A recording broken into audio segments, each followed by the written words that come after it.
এবার আরো একটি কথা বলে আজকের মতো পাঠ বিশ্রাম দিয়ে দিব।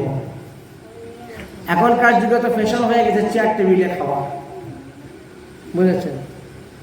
উৎসব বলে, অনুষ্ঠান বলে, সব জায়গায় দেখবেন চেয়ার টেবিলের ব্যবস্থা। কিন্তু আগেরকার দিনে সবাই মাটিতে আসন করে বসে প্রসাদ খেত। এখনো গ্রামগঞ্জে এটা ব্যবস্থা আছে। তো শাস্ত্রে বলছে ভূমিতে বসে পূর্ব দিকে মুখ করে যদি কেউ ভূমিতে বসে খায়, প্রসাদ পায়, তাহলে প্রসাদ পাওয়া সত্ত্বেও সে 1000টা ব্রতের ফল লাভ করতে পারবে। 1000টা ব্রতের ফল। মাটিতেই পিঁড়ির মধ্যে, কিন্তু মাটিতে তো আমরা যেমন আগে যারা আসন করে বসতাম না, যোগাসন করে বসে তো প্রসাদ পাই আমরা।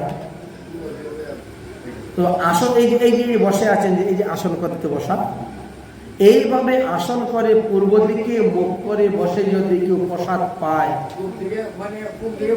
হ্যাঁ, পূর্ব দিকে মুখ করে আসন করে মাটিতে আসন দিয়েই মাটিতে আসনের উপর বসেই যদি কেউ প্রসাদ পায়, তাহলে 1000টা ব্রত করলে যেই ফল পাবে সেই ফল পাবে। মানে প্রসাদ পাওয়া সত্ত্বেও তার উপবাসের ফল পাচ্ছে। এই জন্য ওই দুর্বাসা ঋষির কাহিনীটা কয়েকদিন আগে বলেছিলাম না, ব্রজের গোপীরা সব দুর্বাসাকে কার বাড়িতে জানি গল্পটা বলেছিলাম, দুর্বাসাকে প্রসাদ খাওয়াইছে। দুর্বাসা বলছে যাও গিয়ে বলো যমুনাকে, দুর্বাসা ঋষি যদি আজকে উপবাস থাকে তাহলে আমাদেরকে রাস্তা দেবো, আমরা যাব। যমুনা দেবী রাস্তা দিয়ে দিয়েছিলেন, কারণ দুর্বাসা ঋষি মাটিতেই বসে আসন করে পূর্ব দিকে মুখ করে প্রসাদ পেয়েছিলেন। তাই পূর্ব দিকে মুখ করে বসে প্রসাদ পালে উপবাসের ফল পাওয়া যায়।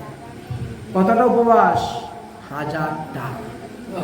1000 উপবাসের ফল লাভ করা যায়। পূর্ব দিকে মুখ করে যারা প্রসাদ পায় এদের দিন দিন আয়ু বৃদ্ধি হয়। আয়ু বৃদ্ধি হয় পূর্ব দিকে মুখ করে প্রসাদ পেলে। এই জন্য সবাই চেষ্টা করবেন বাড়িতে বসে পূর্ব দিকে মুখ করে প্রসাদ পাওয়ার জন্য, আয়ু বৃদ্ধি হইবে। এবার হলো পূর্ব দিক গেল,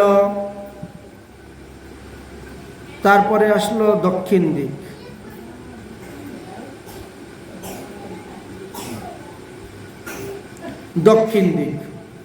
দক্ষিণ দিকে মুখ করে ভোজন করলে যশ বৃদ্ধি হয়। পশ্চিম দিকে মুখ করে যদি ভোজন করা যায় তাহলে সম্পদ বৃদ্ধি হয়।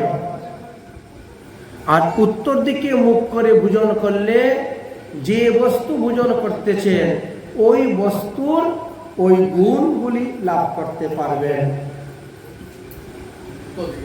হ্যাঁ, যেটা খাবেন, যে সবজিটা খাবেন, তার যে একটা গুণ বা তার যে একটা দোষ, সেটাই তোমার মধ্যে বর্ধিত হইবে।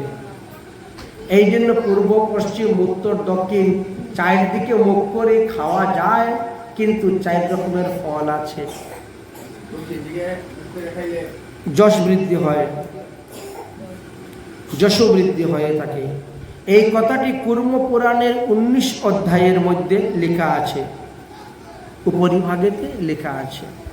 তো এইভাবে শাস্ত্রে অনেক নিগুড় তত্ত্ব বর্ণন করে গিয়েছে।